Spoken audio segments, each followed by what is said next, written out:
Essa sexta-feira santa, irmãos e irmãs, momento das trevas, onde existe a aparente vitória do mal. Nesse momento, todos nós, de alguma forma, nos colocamos, de alguma forma, nos reconhecemos, porque encontramos em nós mesmos aquelas atitudes que levaram Jesus para a cruz, para a morte de cruz. Nós nos encontramos na falta de oração de Pedro, na sua covardia, ao confessar que era discípulo de Jesus. Nos encontramos na atitude de Judas, que prefere o dinheiro e, através do seu roubo, leva Jesus a ser crucificado. Isso acontece conosco neste país, que é o país mais cristão, mais católico do mundo, ao mesmo tempo cheio de miséria, de fome, de injustiça. Não adianta ficar culpando o sistema econômico e o capitalismo e não sei o que mais. O problema do nosso país é que o brasileiro rouba o tempo todo, é desonesto, não obedece às leis, sempre procura tirar proveito pessoal de tudo. E a gente diz, um pouquinho não faz mal, mas quando 200 milhões dizem um pouquinho não faz mal, esse pouquinho já não é um pouquinho, e acaba fazendo falta na mesa, no teto, na vida de tantos irmãos. E aí, nós cristãos, na nossa hipocrisia, queremos pegar uma retroescavadeira e levar para as nossas praças amontoadas de gente de rua e carregar todos eles para o terreno, para o lixão, o mais longe possível dos nossos olhos, para continuarmos com a nossa consciência adormecida, fingindo e encenando que somos bons cristãos e que o nosso país é um país católico e cristão. Nós nos encontramos e nos identificamos com a atitude vacilante de Pilatos, que sabe o que é certo e o que é justo, mas fica prestando atenção no que os outros pensam. Para ele não existe verdade. A verdade é a opinião dos outros.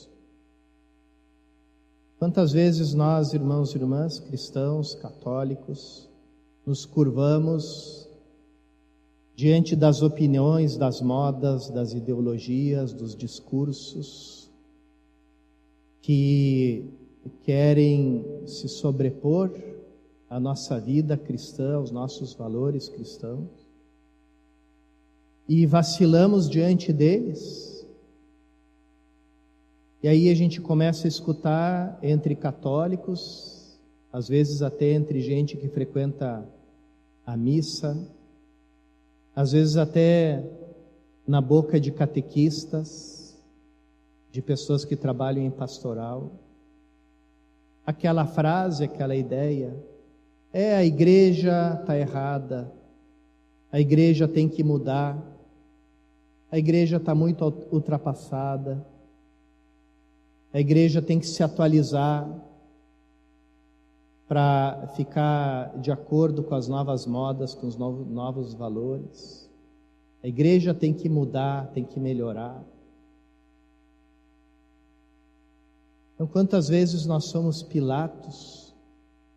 Quantas vezes nós praticamos a hipocrisia religiosa, como aqueles sumos sacerdotes estavam, no momento que estavam realizando maior injustiça, maior crime que a humanidade já cometeu em toda a sua história, tiveram o detalhe de não entrar ali na residência de Pilatos para não se contaminarem, entrando no mesmo lugar onde fica um pagão e assim poderem comer a Páscoa, quando a Páscoa judaica era apenas uma imagem da verdadeira Páscoa, do sacrifício de Cristo. Em quantos personagens, irmãos e irmãs, nós nos identificamos? Quantas vezes flagelamos Jesus pelo nosso apego à impureza? Quantas vezes o corpo de Cristo, que é a sua igreja, fica todo flagelado e sangrando por causa dessa nossa mediocridade, de não sermos coerentes com a nossa fé? Quantas vezes coroamos a Jesus Cristo de espinhos e ridicularizamos a realeza de Cristo, cumprindo assim o que já se dizia no Antigo Testamento: por causa da vossa conduta, o meu nome é ultrajado entre as nações. Quando as pessoas veem a nossa atitude mundana, frívola, materialista, cheia de impureza, de luxúria, e diz: esses são os católicos, olha como eles são. Quando às vezes se distingue um católico de outro irmão, de outra confissão cristã, dizendo: não, esse aí é católico, não é evangélico, porque ele bebe, porque ele fuma. Essa menina não é evangélica, é católica, olha só o jeito dela se vestir. E assim Cristo é coroado uma e outra vez de espinhos por nós, não pelos inimigos da fé, pelos pagãos, pelos ateus, materialistas, por nós, cristãos, católicos. E diante de tudo isso, ali parece que o mal venceu. E a grande tentação diante do mal é justamente essa, de dizer: o bem é uma mentira. Onde a gente vê o bem, então ali é falso. Tudo aquilo que parece bom, parece bonito, é encenação, é mentira. Então a única coisa real que existe é o mal. Essa é a grande treva, é a grande escuridão dessa nossa Sexta-feira Santa, irmãos e irmãs. A gente ser tentado a entender: bom, então o mal vence. O mal tem a última palavra. O mal é a verdade mais profunda. E seria assim se a gente desviasse o olhar de Cristo na cruz. Cristo na sua mansidão, no seu silêncio, sendo aparentemente conduzido como a ovelha ao matadouro, ele está se dirigindo com passos firmes para desmascarar o mal e chamar o mal por aquilo que ele é, ou seja, é nada. Porque assim como o frio é a ausência de calor e a escuridão é a ausência de luz, assim o mal é a ausência do bem, é a ausência da verdade. Então, na verdade, quem é a grande mentira é o mal. O mal é a grande mentira. Essa mentira que tanto nos seduz, que tanto nos arrasta. E Jesus vem, como disse a Pilatos, para dar o testemunho da verdade. E diante dos nossos olhos, ele desmascara todas as atitudes falsas. Cada uma delas aparece na sua crueza. A luz de Cristo ilumina e faz com que a gente identifique: isso é mentira, isto é incoerência, isso é inautenticidade, isso é falsidade, isso é hipocrisia. E Jesus vai ao encontro do mal, carregando a cruz que nós preparamos para Ele, e se deixando pregar nessa cruz, porque Ele quer ir até o fundo da nossa maldade. O que Ele vai fazer lá no fundo da nossa maldade? Vai oferecer a sua vida por amor a nós? O mesmo sangue das feridas que nós fizemos nele, Ele escreve a sua declaração de amor por nós, de amor, de doação, de entrega, nos libertando do nosso mal e do nosso pecado, que é a origem de todos os males. Por isso, irmãos e irmãs, ali nessa sexta-feira, aqui nessa sexta-feira que parece ser a última palavra, a palavra extrema do triunfo do mal, do maior crime, da maior injustiça que já foi cometida e será cometida jamais pela humanidade, ali brilha a luz de Cristo. Essa luz que diz: as trevas não são mais fortes que o amor, a mentira não é mais forte que a verdade.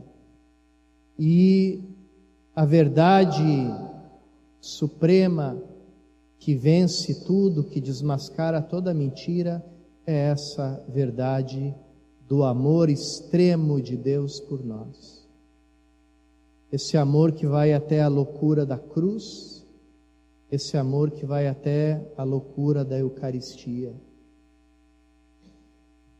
Saindo dessa celebração da paixão, irmãos e irmãs, assim como nós saímos envergonhados por crucificarmos todos os dias o nosso Senhor, o nosso Salvador, ao mesmo tempo saímos profundamente convencidos de que o amor dele por nós é mais forte do que a nossa mentira, do que a nossa mediocridade, do que a nossa hipocrisia.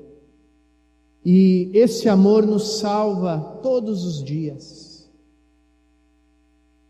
Aqui é onde a gente entende o que quer dizer ser salvo.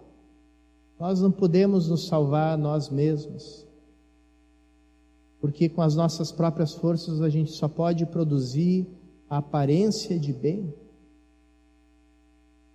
Mas Ele, tomando sobre si as nossas dores, as nossas doenças, carregando por amor a nós todos os nossos pecados, Ele nos salva porque Ele transforma a injustiça, o sofrimento, a dor que caem sobre Ele em amor, em oferecimento, em doação e em entrega.